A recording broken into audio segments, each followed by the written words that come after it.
Bonsoir. Bonsoir, nous allons commencer et nous allons voir le chapitre 4 et ça traite de la politique, de la stratégie de financement. C'est quoi le financement? La semaine dernière, nous avions travaillé sur l'investissement. L'investissement, c'est lorsqu'on a de l'argent disponible et on veut faire fructifier notre argent, alors nous allons investir, nous allons faire des placements, nous allons acheter des actions, nous allons ouvrir une entreprise. Là, et cet investissement, si on ouvre une entreprise, ça va constituer les fonds propres. Mais on peut acheter des actions, on peut investir dans des obligations, ça va rapporter des intérêts. Ça, c'est l'investissement. Maintenant, le financement est à l'opposé. Nous avons un projet, mais il nous manque de l'argent pour investir.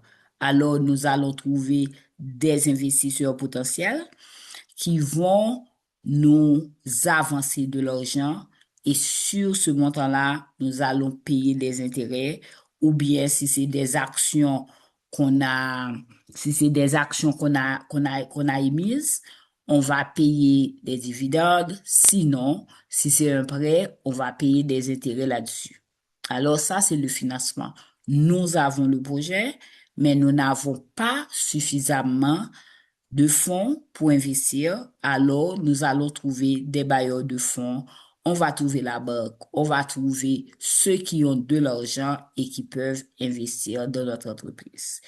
Et sur la forme, si c'est un prêt, on va payer des intérêts, si c'est des actions, on va payer des dividendes. Et donc, les activités, et c'est pourquoi lorsqu'on parle de financement, on voit le passif à long terme parce que ça peut être sous forme de prêt. On regarde aussi le capital action parce que ça peut être sous forme d'action. On regarde aussi, euh, oui, on a les obligations, les emprunts, et les emprunts à moyen et à long terme. Nous avons les émissions d'obligations et à travers le capital action, nous avons les émissions d'actions. Les activités de financement constituent une partie du bilan qui complète les activités d'investissement et la performance de l'entreprise. Donc, les activités de financement complètent les activités d'investissement, oui, dans la mesure où l'exploitation ne peut pas fournir les fonds nécessaires pour l'investissement. Donc, on va compléter en se tournant vers le financement externe. Et on dit aussi ça complète la performance de l'entreprise parce qu'on veut investir, parce qu'on veut augmenter son patrimoine, on veut augmenter la valeur de l'entreprise, on va chercher du financement. Donc, et pour payer ce financement, pour répondre aux exigences du financement, l'entreprise doit être performante. D'ailleurs, c'est cette performance qu'on cherche. C'est ce qui fait que les entrepreneurs, les gestionnaires se tournent vers le financement. Il s'agit de la contrepartie de son actif et les risques qu'elles entraînent sont des excellents indicateurs de sa bonne santé financière ou de sa défaillance. Il s'agit de la contrepartie de son actif. La contrepartie. Donc, lorsqu'on va dire, et on a l'actif, ou le total de l'actif, on va se poser la question, d'où vient cet actif? D'où vient ces biens-là qu'on possède? D'où vient ces matériels? D'où viennent ces équipements? D'où viennent ces équipements? D'où viennent et les matériels qu'on utilise? Donc là, on va se dire, oui, on les a financés. On les a achetés à crédit. Donc, il s'agit de la contrepartie de son actif et les risques qu'elles entraînent sont des excellents indicateurs de sa bonne santé financière ou de sa défaillance. La contrepartie, ça dit que où est-ce qu'on a trouvé? Qu'est-ce qui se trouve en face? J'ai cette maison, où est-ce que j'ai trouvé cet argent? La maison constitue mon actif. Où est-ce que j'ai trouvé cet argent? D'ailleurs, ça vérifie l'équation comptable. Actif égale passif et avoir. Donc, ces actifs-là, d'où proviennent-ils? Ils viennent de mes fonds propres ou bien des prêts que j'ai engagés. Deux concepts sont liés aux activités de financement. Dès qu'on parle de financement, il faut voir la solvabilité et la liquidité. Parce que si on va chercher du financement, avant d'accepter ce financement-là, il faut, il faut calculer son degré de solvabilité. Est-ce que l'entreprise n'a pas déjà trop de dettes? Est-ce que l'entreprise peut encore s'engager dans des dettes? La solvabilité. Maintenant, pour payer ces dettes-là, il me faut quoi? Il me faut de la liquidité. Donc, deux concepts sont liés aux activités de financement, la solvabilité et la liquidité. Ils sont utilisés pour estimer le risque de défaillance de l'entreprise. Donc, on calcule la solvabilité et la liquidité, c'est pour mesurer le risque de défaillance de l'entreprise. Est-ce que l'entreprise va tomber en faillite? Si l'entreprise a trop de dettes, l'entreprise ne sera pas solvable. Et si l'entreprise n'est pas solvable, les bailleurs de fonds, les fournisseurs ne vont pas faire affaire avec cette entreprise. Donc, à ce moment-là, ça va conduire l'entreprise à la faillite. Pour qu'une entreprise fonctionne bien, il faut que l'entreprise arrive à payer ses dettes, arrive à respecter ses engagements. Il faut que cette entreprise aussi ait assez de liquidité pour lui permettre de fonctionner. Donc, sinon, on va tomber en faillite. La gestion des sources de financement n'a pas pour seul but de minimiser le risque de faillite. Elle peut également être la source de création de valeur. Donc, lorsqu'on va chercher du financement, on n'accepte pas un financement parce qu'on ne veut pas tomber en faillite, mais on veut que l'entreprise arrive à créer, à générer des bénéfices, à générer de la rentabilité pour lui permettre de continuer à fonctionner. Alors, chers amis, comme on dit, lorsqu'on parle de financement, il faut voir le passif à long terme et l'avoir. Donc, il y a deux grands modes de financement, deux principaux modes de financement. Il y a le financement par endettement. Donc, lorsqu'on a un besoin, on se tourne vers les bailleurs de fonds pour qu'ils puissent nous avancer de l'argent. Il y a le financement aussi par capitaux propres où l'entreprise va investir ses fonds propres, va investir ses économies dans l'entreprise. Ou bien, l'entreprise va émettre des actions. C'est le financement par capitaux propres. L'analyse doit comprendre comment l'entreprise finance sa croissance. Parce que c'est ce que vous allez chercher. Et il y a trois réponses. C'est ou bien l'entreprise finance sa croissance par augmentation de capital. Augmentation de capital, ou bien on vend des actions, ou bien les actionnaires viennent avec un apport financier, ou bien l'entreprise se finance par de nouveaux emprunts, ou bien par l'autofinancement. L'autofinancement, c'est lorsque l'entreprise utilise ses propres fonds, les fonds de l'entreprise pour réinvestir.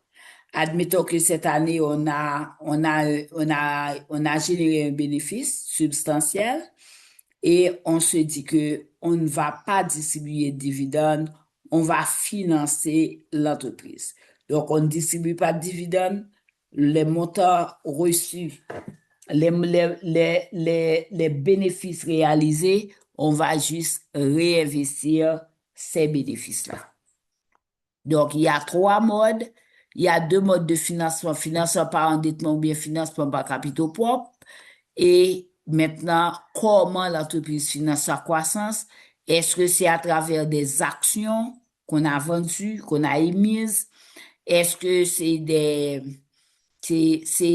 de nouveaux financements comme des prêts à la consommation, n'importe quoi? Et ou bien on se finance par l'autofinancement. Donc, l'entreprise génère assez de bénéfices pour lui permettre de répondre à ses engagements.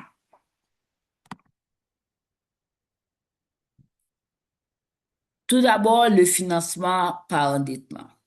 Si je vous pose la question et je vous demande, d'après vous, quel est le meilleur mode de financement?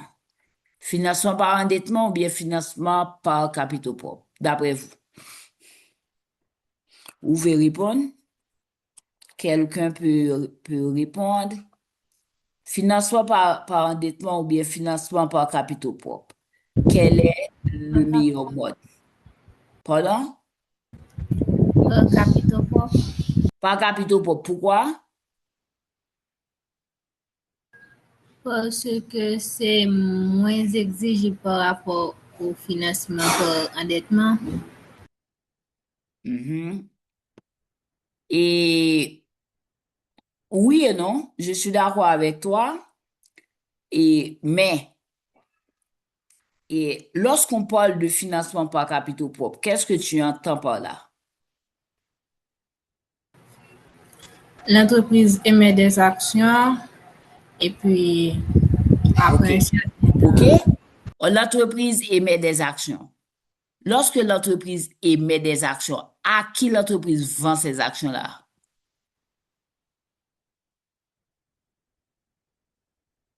À qui l'entreprise vend les actions? si l'entreprise est cotée en bourse, les actions de l'entreprise seront vendues sur le marché boursier. OK. D'accord, je suis d'accord avec toi. OK. On va vendre des actions. Les gens qui achètent des actions, ces gens-là et, et ont des ambitions aussi. Ces gens-là veulent aussi s'enrichir. Oui, parce que toi-même, si aujourd'hui on te demande, tu vois qu'il y a une entreprise qui publie qu'elle va vendre des actions. La première chose que tu vas faire, est-ce que c'est une entreprise qui est rentable? Ça, c'est la première question que tu vas te poser si tu es intéressé à investir. Donc, tu vas te demander, est-ce qu'il s'agit d'une entreprise qui soit rentable? Alors, tu vas te lancer à chercher à trouver les états financiers pour voir est-ce que l'entreprise est rentable. Et toi-même aussi, tu as un rêve. Tu te dis que je vais acheter des actions, j'aimerais que ces actions me rapportent tant. C'est-à-dire que les actionnaires ont des ambitions. Lorsqu'on dit actionnaire, c'est pas nécessairement les propriétaires, les gestionnaires qui gèrent l'entreprise chaque jour. Partout dans le monde, on achète des actions dans les entreprises, mais c'est parce qu'on sait qu'on va réaliser des bénéfices, qu'on va, c'est parce que on aurait pu déposer le montant à la banque. La banque aurait pu vous payer 4%, 5%. Mais si vous avez décidé d'acheter des actions, c'est que vous voulez prendre beaucoup plus de risques. Et si vous voulez prendre beaucoup plus de risques, c'est que vous vous attendez à un rendement beaucoup plus élevé. Donc, l'actionnaire est plus exigeant que le bailleur, que la banque qui vous avance de l'argent. Là, la réalité est tout le contraire. Si c'est votre entreprise et que vous allez investir votre argent, même là aussi, il faut faire des calculs. Il faut dire que si ce n'était pas mon argent et que c'est à la banque que j'avais demandé et que j'avais demandé et un prêt, j'allais payer des intérêts. OK? Mais maintenant, sur le montant que vous avez investi dans l'entreprise aussi, il faut que ça vous rapporte un rendement. Donc, l'actionnaire est plus exigeant que le bailleur de fonds, que la banque qui vous avance de l'argent. Parce que ces gens-là qui sont venus acheter des actions, ils s'attendent à recevoir beaucoup plus de bénéfices que s'ils avaient placé leur argent à une banque quelconque pour recevoir des intérêts. C'est parce qu'ils trouvent que les intérêts qu'on va lui payer n'est pas élevé, est trop faible. Donc, à ce moment-là, la personne préfère acheter des actions. Donc, les exigences des actionnaires sont plus élevées que celles des bailleurs de fonds. OK? Peut-être que vous allez vous dire vous-même, si vous avez acheté, si vous avez ouvert une petite entreprise, donc que je réalise des bénéfices ou pas, ce n'est pas un problème. C'est pas vrai? Vous devez vous payer un salaire parce que si vous aviez été travailler quelque part, on allait vous payer. Donc, l'entreprise doit vous payer aussi pour l'énergie, pour la connaissance, pour tout ce que vous investissez dans l'entreprise. OK? Donc, nous allons voir et à partir de ce slide que le financement par endettement est plus facile et moins exigeant que le financement par les capitaux propres. OK? Mais ta réponse est correcte, mais on va réfléchir là-dessus et tu vas voir. Il existe de nombreux avantages à recourir au financement par endettement. Tout d'abord, la dette coûte moins cher que les capitaux propres. La première raison. La dette coûte moins cher que les capitaux propres. Parce que, et vous pouvez aller à la banque et puis on vous donne un prêt à 8%, à 10%. Mais la personne qui a acheté des actions dans l'entreprise, cette personne-là ne s'attend pas à ce que vous lui donnez seulement 10%. La personne pense qu'elle va trouver dans les dividendes 20%, 30%. Donc, le financement par endettement est moins cher. Ce point de vue est souvent une source d'erreur pour ceux qui pensent que la charge financière qu'implique la dette est plus chère que les capitaux propres, qui pensent que les intérêts qu'on paye sur les prêts, donc, ces intérêts-là sont plus élevés, mais pas du tout. Ce qu'exigent les actionnaires, c'est plus élevé que ce que vous allez payer sur les prêts. Ce point de vue est souvent une source d'erreur pour ceux qui pensent que la charge financière qu'implique la dette est plus chère, est plus chère que les capitaux propres, qui n'entraînent aucune charge. Les capitaux propres entraînent des charges.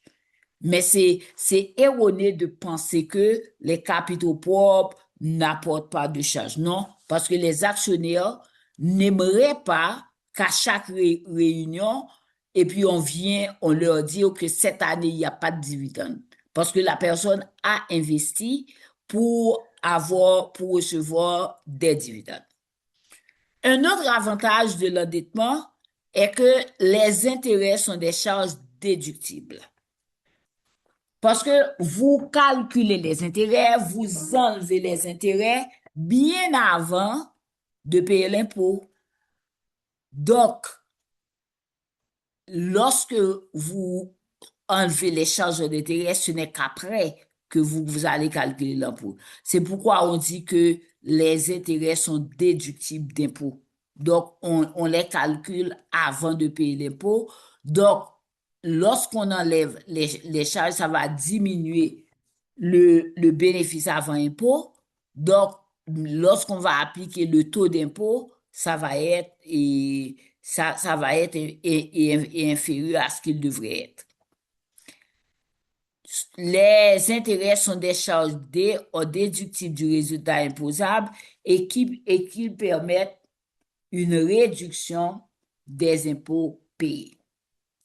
OK? Un autre avantage, le financement par endettement est un moyen de contraindre le dirigeant à une gestion efficace et efficiente de sa trésorerie. Donc, parce qu'on se finance par endettement, on se finance par endettement, donc on sait qu'on a une obligation de payer les intérêts, alors on est pressé, on va prendre les dispositions nécessaires pour faire fonctionner l'entreprise parce que on a une obligation.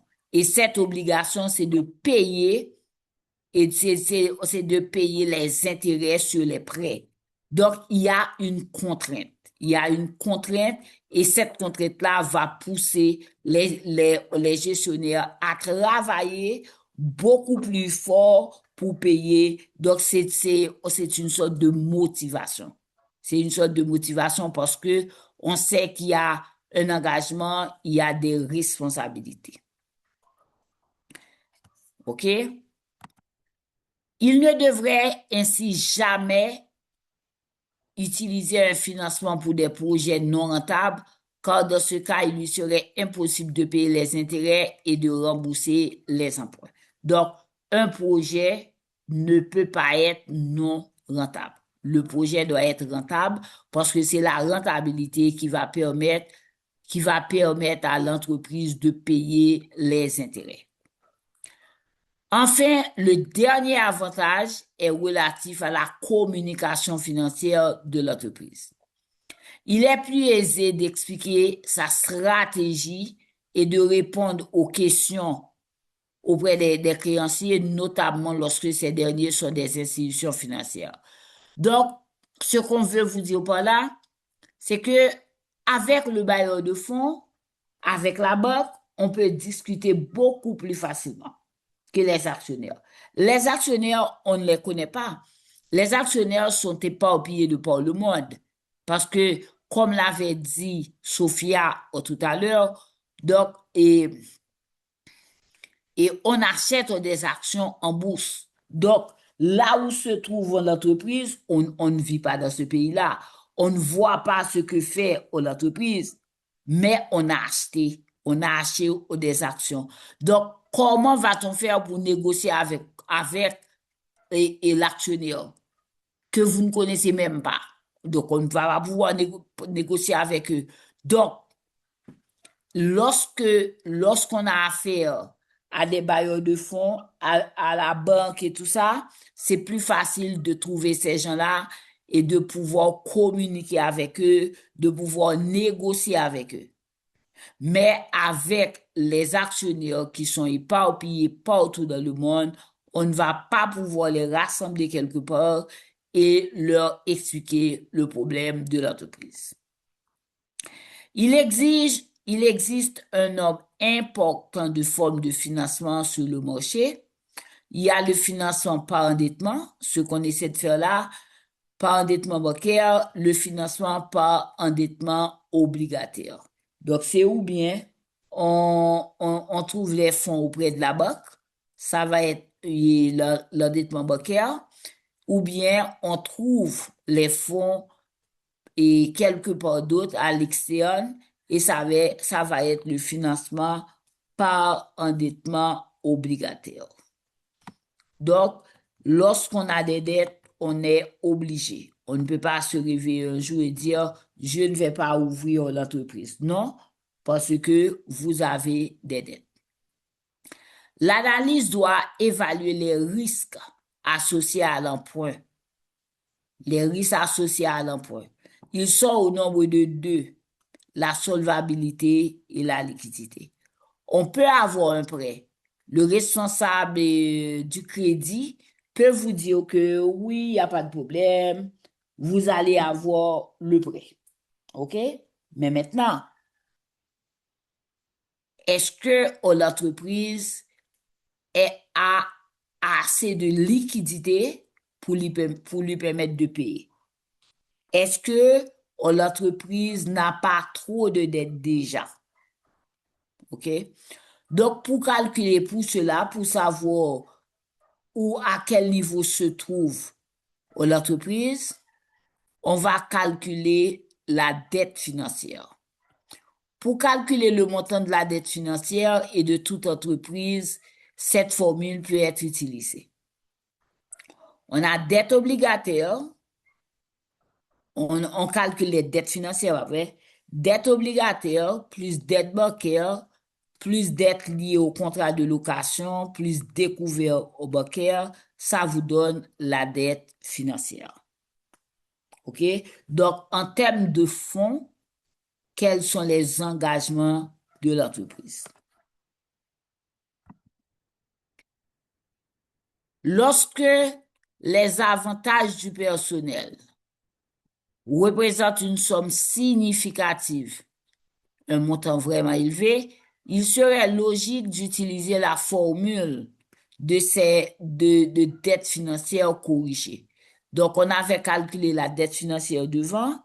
Donc là, on retourne avec quelques informations. On a dette financière, c'est dette obligataire, plus dette bancaire, plus dette liée de contrat de location, plus le bilan, plus le découvert bancaire et l'avantage du personnel. Donc, c'est ce qui vous donne la dette financière. La dette financière, c'est des obligations de verser en espèces ou bien et sous format papier toutes les obligations de l'entreprise. Il y a le cas des hors bilan.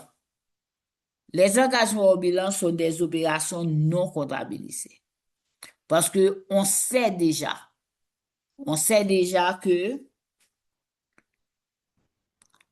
et tel élément a une certaine valeur. OK?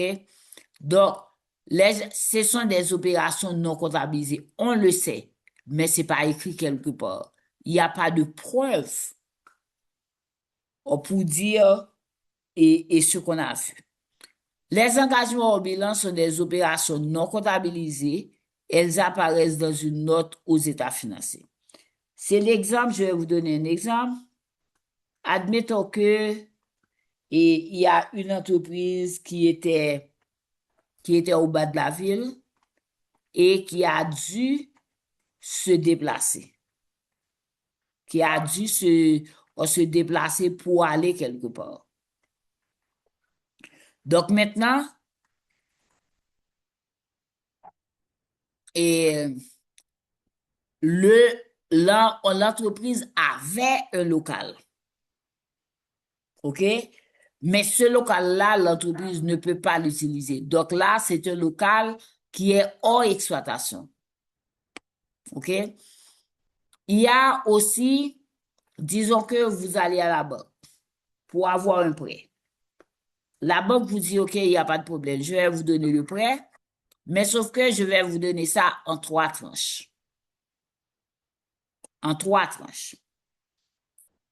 On va vous donner une tranche maintenant. Dans un mois, vous verrez revenir, on vous donne une autre tranche et ainsi de suite. Les 2 tranches que la banque a promis au client et qu'elle n'a pas encore donné est un engagement hors bilan.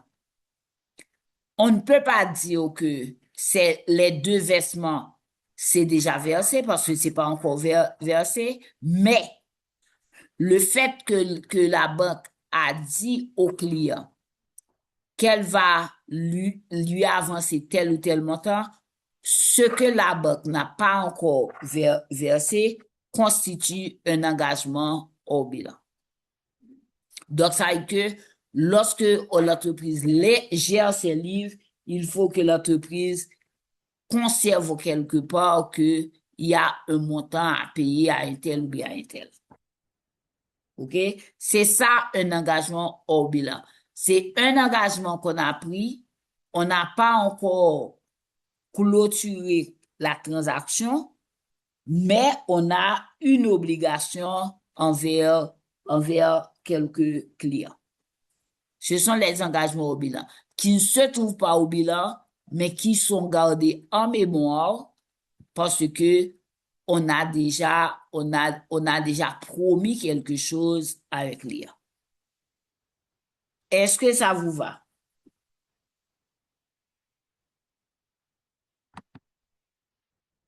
OK. Oui. Maintenant, en termes d'engagement hors bilan, qu'est-ce qu'on peut avoir? En termes d'engagement hors bilan, on a les cautions de garantie données par l'entreprise. Qu'est-ce qu'on appelle des cautions de garantie? C'est comme si vous avez une entreprise et vous avez l'habitude d'acheter à l'étranger, en Chine, au Japon, n'importe où, Panama, je ne sais pas. OK? Donc, vous avez l'habitude d'acheter au Panama. Maintenant, et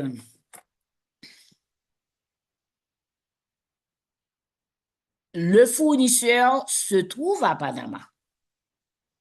Vous-même, vous êtes en Haïti. Le fournisseur a des doutes. Est-ce qu'il va toucher son argent s'il vous envoie la marchandise sans le paiement? Vous-même, de votre côté, vous vous dites, et est-ce que si j'envoie l'argent, on va m'envoyer la marchandise? Est-ce que je ne vais pas perdre mon argent?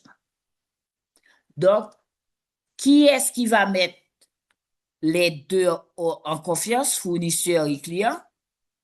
C'est une banque correspondante. Il y a une banque à qui l'acheteur qui est en Haïti va déposer l'argent à sa banque et demander à la banque une caution de garantie. Et puis maintenant, la banque et le client va demander à la banque de virer ce montant, virer tel montant au compte de tel fournisseur. Et puis maintenant, le fournisseur, la banque verse l'argent, OK? Et c'est à ce moment-là que la banque du fournisseur lui dit, OK, on a déposé pour toi, vous pouvez livrer la marchandise. Maintenant, la marchandise est livrée. Ça peut arriver que et le fournisseur et le client demandent à la banque une caution de garantie pour être sûr que la transaction va être bouclée correctement. À ce moment-là, la banque va dire, OK, il n'y a pas de problème. Dès que le fournisseur vous aurez livré la marchandise, je n'ai pas de problème, je vais payer pour vous. Ça, c'est caution de garantie. Caution de garantie aussi, c'est dans les constructions. Et il y a des firmes, il y a des bailleurs de fonds qui exigent et pour demander, qui exigent que les entrepreneurs et souscrivent, souscrivent à une caution de garantie lorsque il y a un doute entre le bailleur de service et le bailleur de fonds.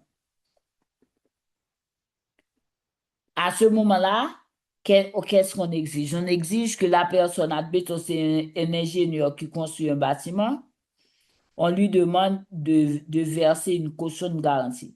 Donc, de commencer à travailler et puis à chaque fois, à chaque partie de l'exécution, on va rembourser la partie qui a été exécutée.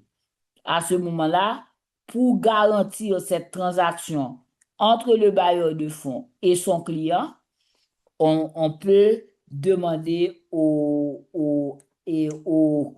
client une caution de garantie. OK? C'est pour être sûr que la construction va se faire. Donc, les cautions de garantie, puisque la banque a accepté la caution, a accepté de cautionner la chose, donc si la banque dit, OK, je vais vous cautionner, je vais vous donner une garantie de 50 000 dollars.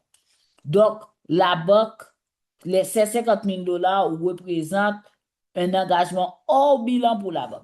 Parce que la banque a promis à un client 50 000 dollars. Donc, là, il faut que les 50 000 dollars soient contrôlés quelque part pour dire, voici l'engagement du client.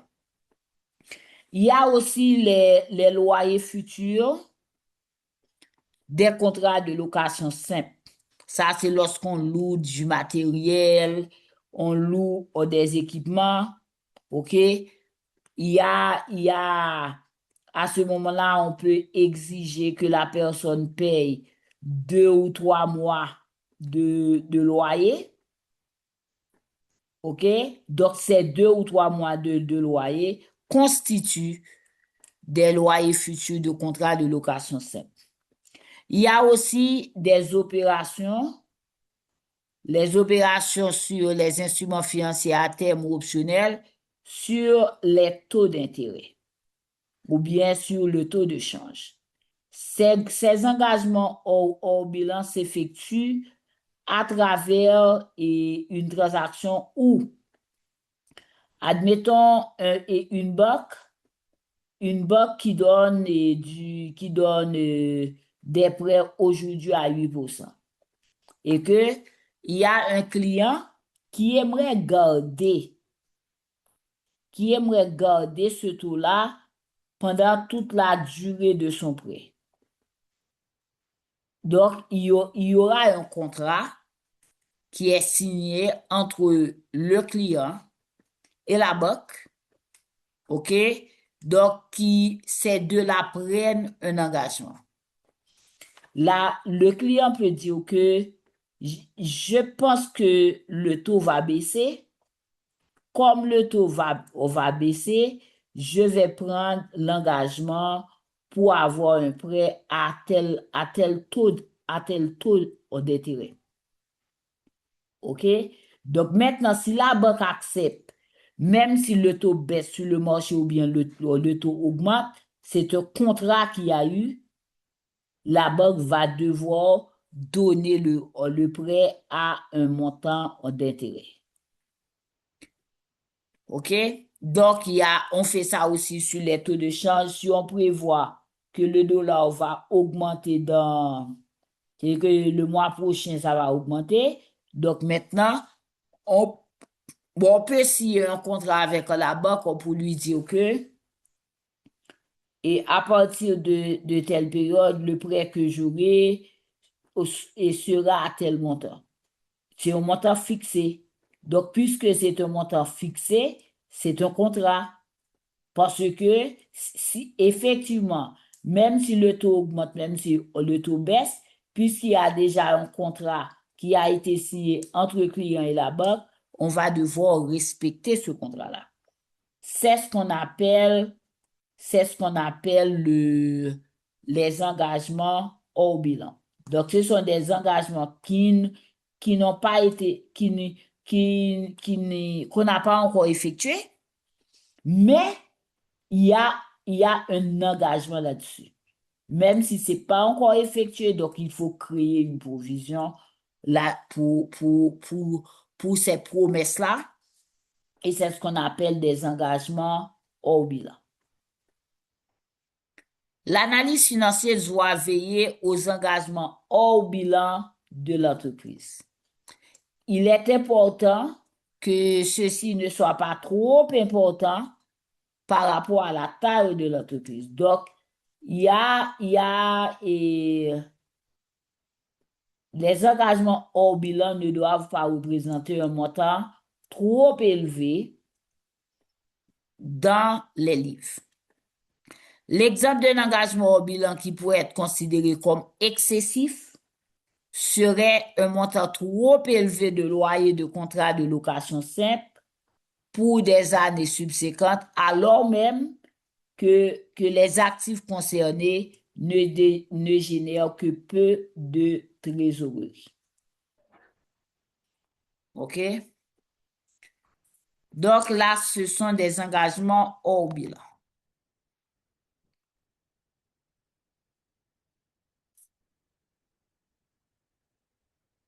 La maturité de la dette maintenant. Lorsqu'on parle de la maturité de la dette, on se dit que, en général, pendant combien de temps l'entreprise paye ses dettes? Quelle est la durée des prêts de l'entreprise?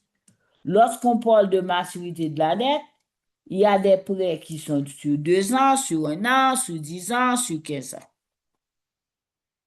OK? La structure de la dette peut être décomposée en fonction de sa maturité. Il y a des prêts court terme, des prêts moyen terme, des prêts à long terme. 2 catégories de dettes existent. Il y a la dette financière à court terme. Il y a la dette financière à long terme. Chaque type de dette a ses propres caractéristiques et il est important pour l'analyse de comprendre les subtilités. Pourquoi l'entreprise a engagé cette dette? La structure de l'actif est un facteur qui doit être pris en compte dans la maturité de la dette. Lorsqu'on parle de la structure de l'actif, on va dire actif à court terme, actif à long terme. Maintenant, par rapport aux besoins de l'entreprise,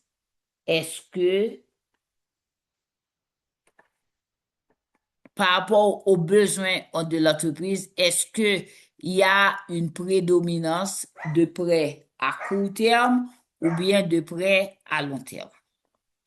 L'utilisation de la dette à court terme conduit à un besoin de liquidité et de ressources à court terme afin que l'entreprise soit capable d'honorer régulièrement ses engagements. Donc, quelle est la structure? Est-ce que l'entreprise a beaucoup plus de dettes à court terme ou bien beaucoup plus de dettes à long terme?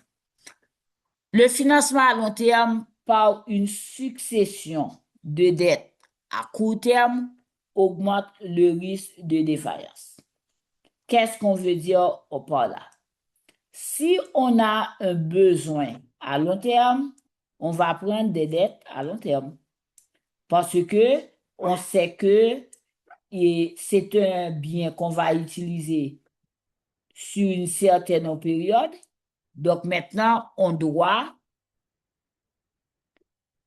on doit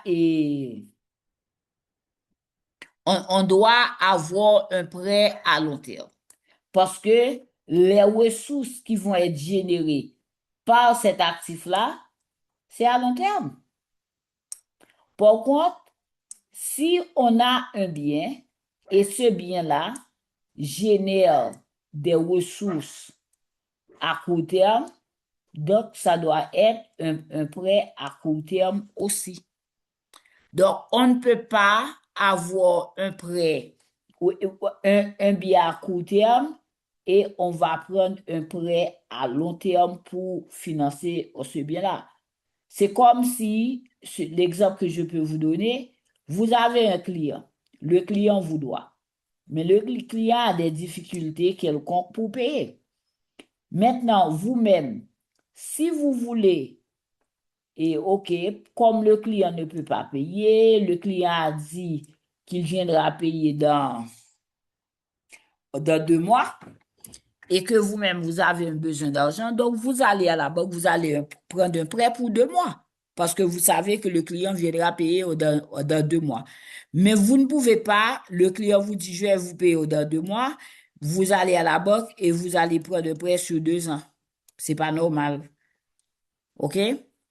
Donc, c'est pourquoi on dit le financement à long terme par une succession par une succession d'entreprises à court terme augmente le risque de défaillance. Les entreprises à faible risque de liquidité, il y a des entreprises qui sont à faible risque de liquidité. Si on prend les supermarchés, en général, les supermarchés, les pompes à essence vendent en cash. D'ailleurs, ce sont des entreprises qui sont à faible risque de liquidité. Ces gens-là ne peuvent pas avoir de problème de liquidité parce que ces gens-là roulent du cash à chaque fois. Parce que les gens qui viennent acheter, en général, viennent acheter avec du cash. Donc, les entreprises à faible risque de liquidité ou ayant une bonne qualité en matière de crédit devraient avoir une dette financière à court terme supérieure aux entreprises qui ont un risque de liquidité. Parce qu'il y a des entreprises qui ont un risque de liquidité. Ce sont les entreprises en général qui ne vendent pas en cash, qui vendent à crédit, les entreprises qui ont des équipements lourds, parce que les gens ne viendront pas acheter ces équipements-là en cash. Donc, ce sont des entreprises qui ont un grand risque de liquidité parce que elles ne vont pas trouver la liquidité facilement. Les ratios permettant de déterminer la maturité de la dette sont les suivants. Donc, il faut calculer la maturité de la dette. Quel est le temps, quelle est la durée moyenne des prêts? Parle de la dette à court terme. C'est dette financière de moins d'1 an divisée par dette totale. Là, ça vous permet de voir quel est le poids des dettes à court terme de la dette totale. OK? Donc, on va prendre les dettes de moins d'1 an et on va diviser par la dette totale.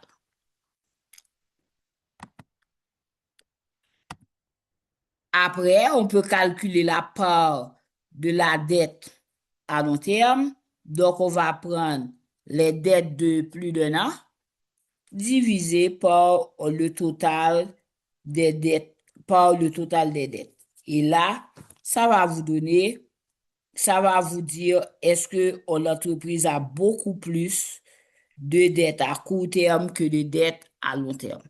Et selon la structure de l'entreprise, on va regarder la cohérence des maturités par rapport à ce que fait l'entreprise.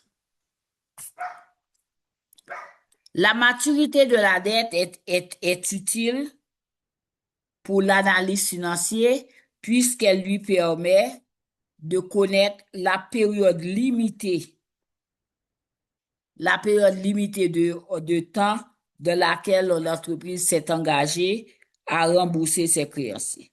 Donc là, on va dire que l'entreprise en moyenne paye les dettes en 1 an. Ou bien cette entreprise a une durée moyenne de 2 ans pour payer les dettes. Donc c'est à moyen terme. Ce n'est pas la valeur obtenue dans le calcul de la maturité qui est intéressante, mais son évolution dans le temps. Est-ce que dans toute la vie de cette entreprise, il y avait eu toujours une prédominance des prêts à court terme par rapport aux prêts à long terme? Donc, c'est la comparaison sur les années qui va vous permettre de mieux apprécier la situation de l'entreprise.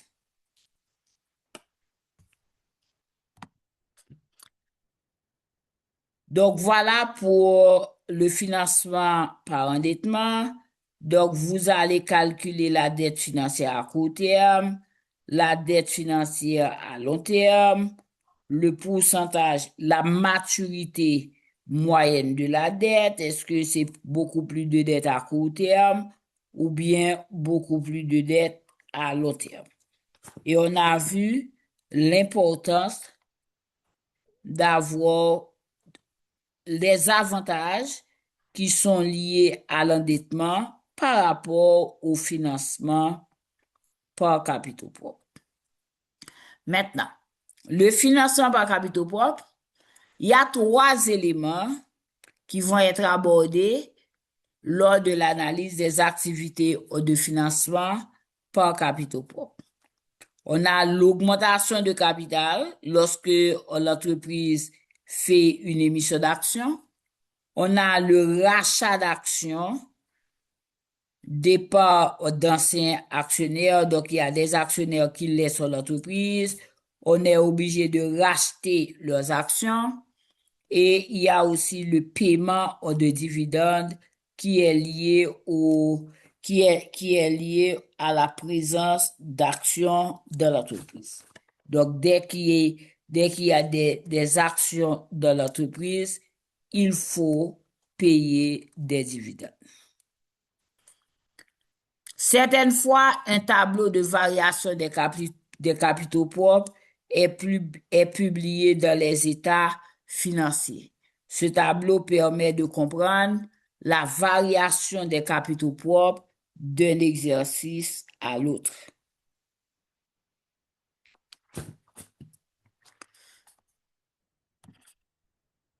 Lorsque on avait dit qu'il y a augmenté et que le financement par capitaux propres se fait par émission d'actions. Les émissions d'actions, les actions peuvent être achetées par des gens qui ne sont pas de nouveaux actionnaires ou bien par les actionnaires qui faisaient partie de l'actionnariat de l'entreprise. Lors de la création de l'entreprise, les premiers actionnaires ont apporté dans l'entreprise des capitaux qui ont été comptabilisés dans le capital action. Cette somme a permis de lancer les activités et de les développer. Donc, c'était pour la création de l'entreprise. Cependant, arrivé à un certain moment, cet apport peut être jugé insuffisant pour financer la croissance de la société. Donc, on avait fait une émission d'actions, on a lancé l'entreprise est en croissance. Maintenant, on a remarqué qu'il nous manque des fonds. Alors, on va demander aux actionnaires de venir avec des apports, d'apporter encore de l'argent dans l'entreprise.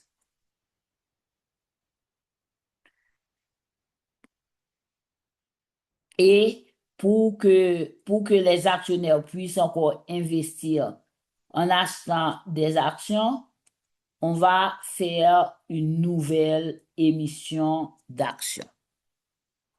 Dans ce cas, on peut s'attendre à une variation du bénéfice par action. Oui, parce que le nombre d'actions, le nombre d'actions augmente. Puisque le nombre d'actions augmente, maintenant, la valeur de l'action va diminuer.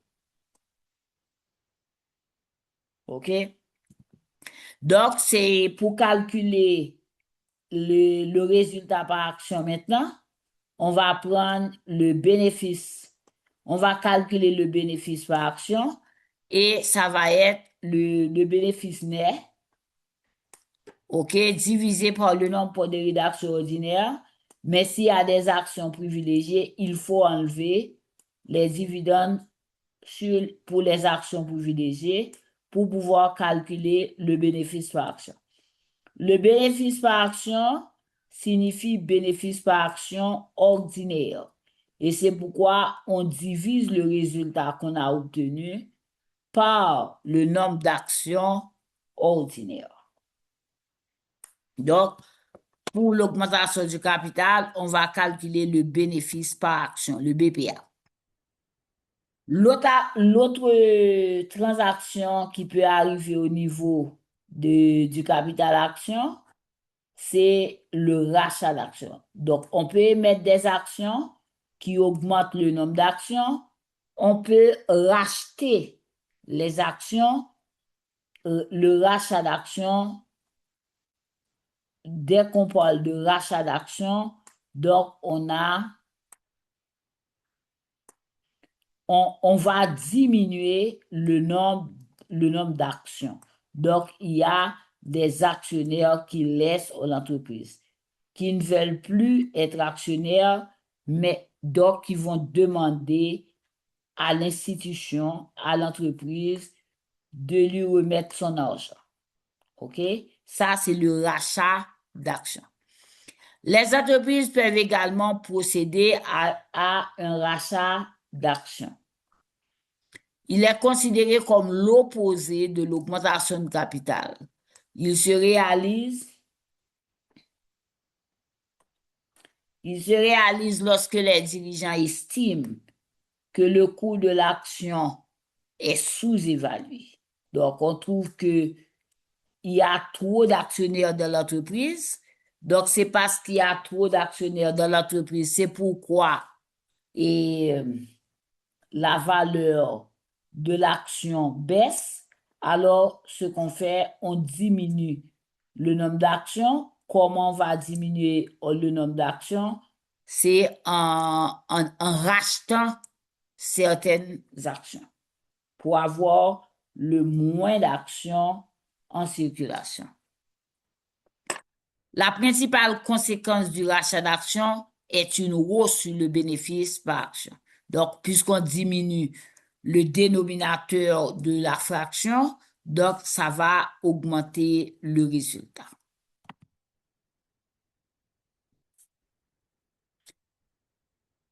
Et la troisième action qui peut arriver sur la partie des capitaux propres, c'est le versement, le paiement, le versement de dividendes.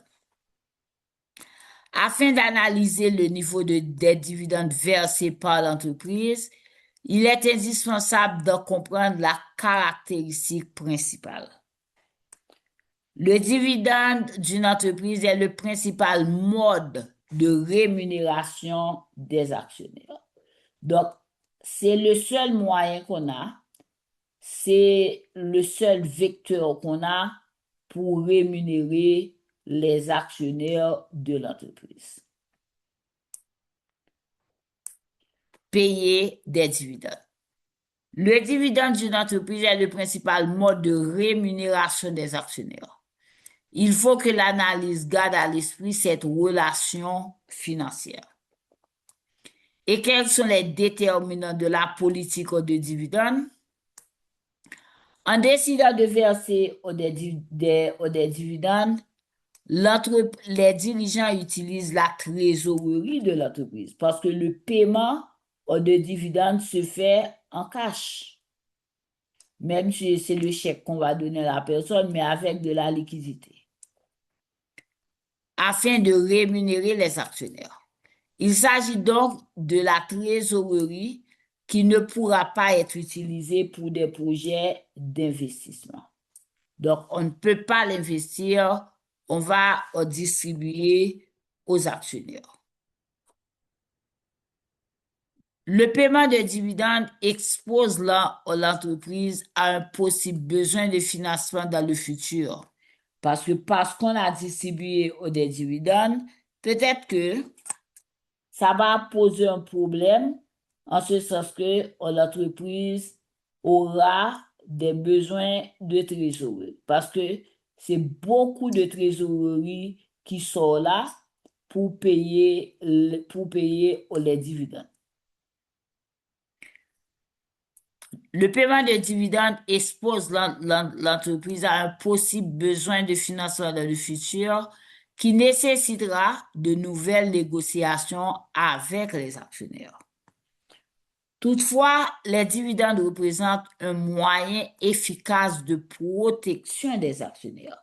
C'est là que l'actionnaire va se dire, et je vais diminuer mon investissement dans l'entreprise, et comme on dit en créole, moi pour commencer à tirer l'argent.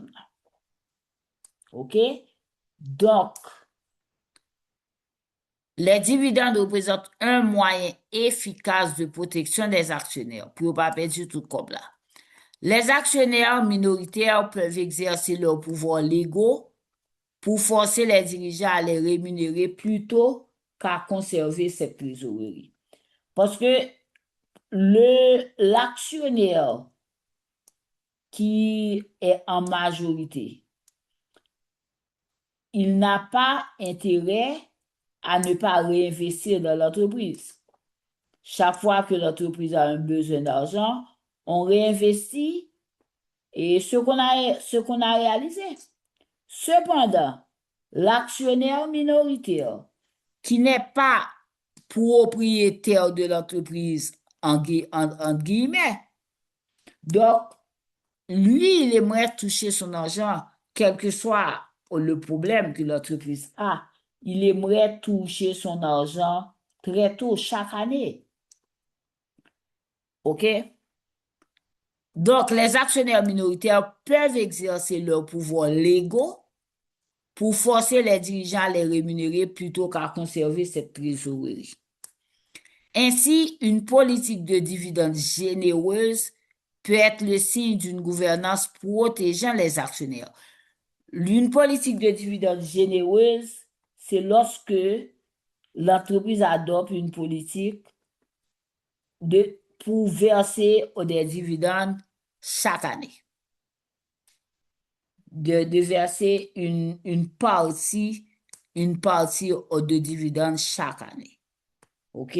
Donc là, on va dire que ces gestionnaires sont généreux avec les cadres, puisque on leur paie on leur paie des dividendes chaque année s'ils sont actionnaires. Et permet aussi de préserver une bonne réputation de l'entreprise auprès des investisseurs. Différents outils sont offerts à l'analyse financière afin d'évaluer la politique de dividendes. Pour dire que est-ce que la politique de dividendes adoptée par l'entreprise est correcte? Le premier outil est le taux de distribution de dividendes.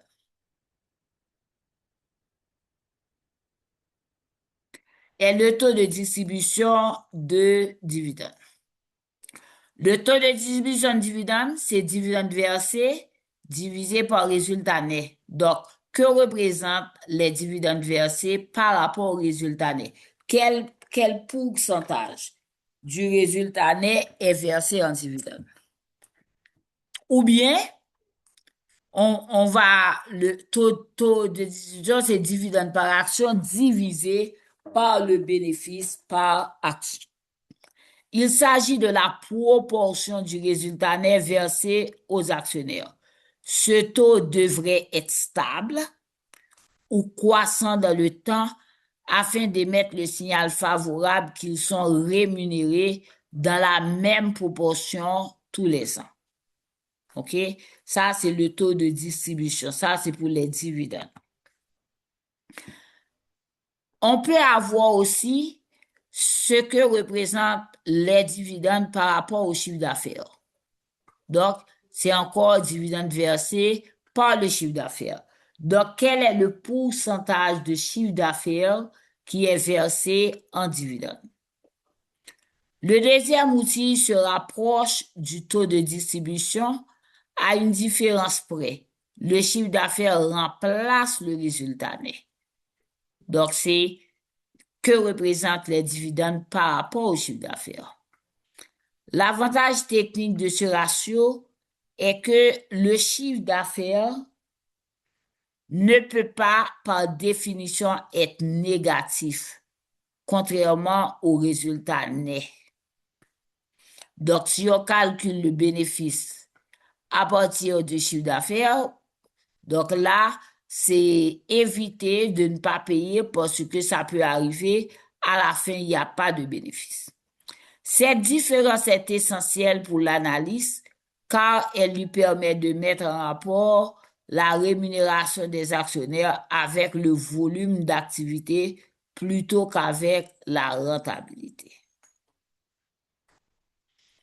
Il faut que ce ratio soit relativement stable pour bénéficier d'une opinion favorable de la part des investisseurs. Donc, vous devez calculer ces taux-là et dire ce que représentent les dividendes versés par rapport au résultat, mais par rapport aussi au chiffre d'affaires. Ça, ce sont des outils qu'on peut utiliser pour évaluer la politique de dividendes de l'entreprise. Dès le départ, on avait dit que dès qu'on parle de financement, il faut voir la solvabilité et la liquidité. La solvabilité d'une entreprise se définit comme son aptitude à assurer le règlement de ses dettes lorsque celles-ci viennent à échéance. Les engagements à prendre en compte concernent le remboursement et le paiement des intérêts sur les dettes souscrites au cours des précédents exercices et qui sont échus. OK? Donc, le remboursement, les engagements à prendre en compte, le remboursement, est-ce que l'entreprise rembourse normalement ses dettes? Et le paiement des intérêts sur les dettes souscrites au cours des précédents exercices et qui sont échus. La deuxième chose, ça concerne le règlement des dettes des dépenses qui conditionne la continuité des activités. Le maintien de la solvabilité constitue pour une entreprise un impératif permanent. On doit toujours s'assurer que l'entreprise soit solvable. Sa remise en cause, même temporaire, la place en situation de défaillance, voire de faillite. OK? Maintenant, un autre élément à vérifier, c'est l'estimation du risque financier. La structure financière est une des caractéristiques financières les plus diffusées dans la presse et discutées par les spécialistes. Parce que dès qu'on investit, il y a un risque. Derrière ces structures se cachent de nombreux concepts, tels les différents ratios utilisés par les analystes. Mais il est important de noter qu'aucune valeur de ces ratios n'est optimale, car il faut toujours une comparaison sectorielle. Donc, vous pouvez calculer votre risque, mais si vous ne comparez pas avec le secteur d'activité, c'est comme si vous n'arriverez pas à faire cette comparaison. C'est dans cette perspective que l'analyse doit se souvenir que pour apprécier sa structure financière, il faut toujours se référer aux entreprises comptables, aux entreprises comparables. Donc, il faut toujours faire cette différence parce que pour dire que le risque, il n'y a pas beaucoup de risques, le risque n'est pas élevé, c'est par rapport à quoi? Donc, c'est par rapport aux autres entreprises du secteur. Et maintenant, on avait parlé de la solvabilité, de la liquidité. La variation du taux d'endettement est plus importante pour l'analyse que son niveau. Une augmentation ou une diminution du taux d'endettement est beaucoup plus significative que sa seule valeur pour une année. Donc, il faut toujours cette comparaison de l'entreprise avec elle-même, de l'entreprise avec le secteur d'activité. Maintenant, l'analyse de la liquidité, elle fait référence à la capacité de l'entreprise à gérer ses engagements à court terme à partir des actifs à court terme. Pour faire cette analyse, on doit se baser sur les ratios de liquidité. On a un ratio de liquidité général, prêt à court terme divisé par prêt à long terme. Ratio de liquidité relative, en actif, actif à court terme moins stock, divisé par le passif à court terme. Ratio de liquidité immédiate en caisse et les titres négociables divisé par le passif à court terme. On a ratio de liquidité dynamique, ok, qu'on calcule, c'est peut-être ce ratio avec lequel vous n'êtes vraiment pas habitué. Donc, le ratio de liquidité dynamique, qui est flux de trésorerie d'exploitation divisé par le passif à court terme. Donc, est-ce que la liquidité générée cette année, est-ce que ça suffit pour le bon fonctionnement, pour le bon fonctionnement? La liquidité dépend beaucoup plus du flux de trésorerie, généré par les activités d'exploitation de l'entreprise.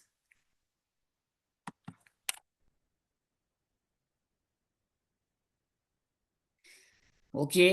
Donc, la liquidité dépend plus du flux de trésorerie généré par les activités d'exploitation de l'entreprise.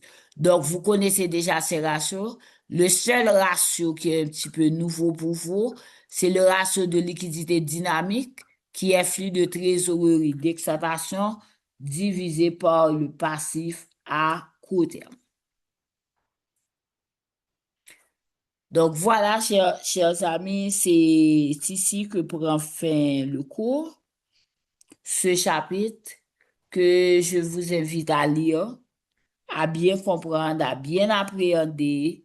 Il y a des exemples dans le livre, lisez ces exemples-là, OK, pour que vous puissiez comprendre. Il y a beaucoup de formules et on va utiliser ces formules dans le cas Kinos. Donc, la semaine prochaine, c'est ce qu'on va faire.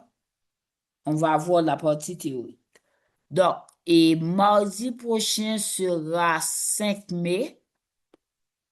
5 mai, on va travailler sur la partie pratique du chapitre 5. Le 5 mai, le 12 mai, on ne travaille pas, on ne pourra pas travailler le 12. Ce que je vous demande, puisque après le 12 mai, après qu'on ait travaillé samedi prochain, en mardi prochain, il ne restera qu'un cours, qu'un seul cours. Donc, ce qu'on va faire, on ne travaille pas le 12 et on ne travaille pas le 19, on travaille le 26 mai. Ce que vous allez faire pour moi, vous allez vous regrouper, vous mettre en groupe de 5. Et c'est ce qui va me permettre de vous donner le cas sur lequel vous allez travailler.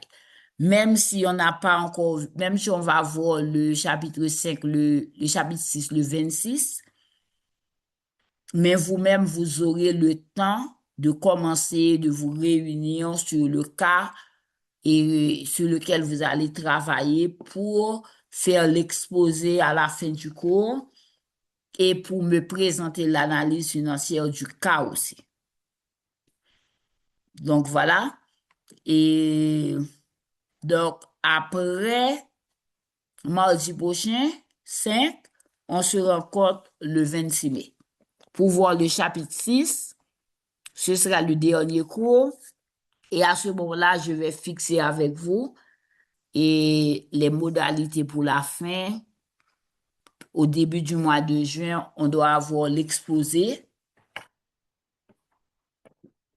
Parce que si on fait le dernier cours le 26 mai, et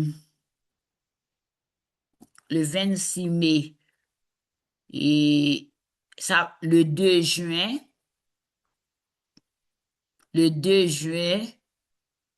et donc le 26 mai, avant le 26 mai, je dois déjà vous communiquer les, les cas sur lesquels vous allez travailler. Donc, envoyez-moi les groupes cette semaine. Je vais vous communiquer les cas sur lesquels vous allez travailler. Donc, je ne travaille pas 12 et 19 vous-même, vous allez travailler sur votre cas.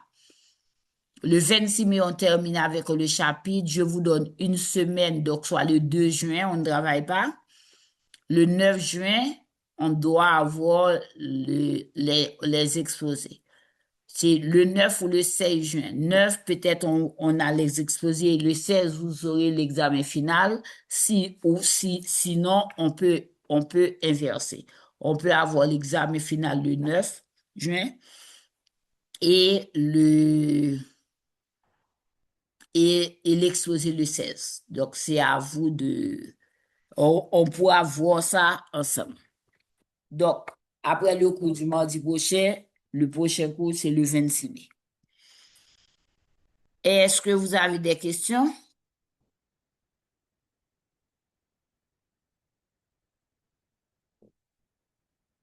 Envoyez-moi vos groupes, la composition de vos groupes.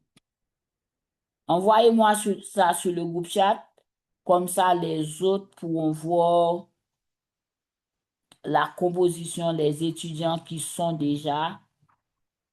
partie d'un autre groupe.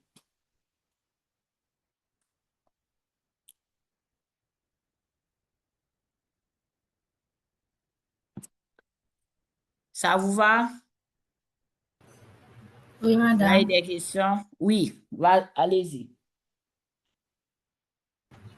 Non, j'ai répondu que oui. Ah, ok, ok.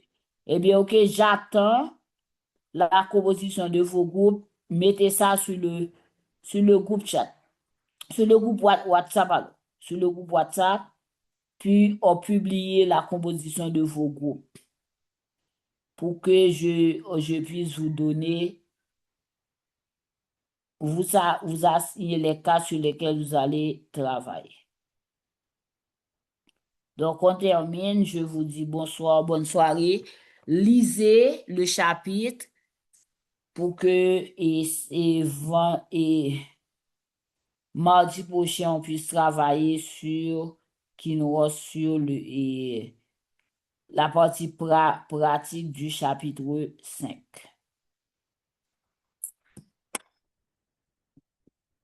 OK? Donc, si vous n'avez pas de questions, bonne soirée.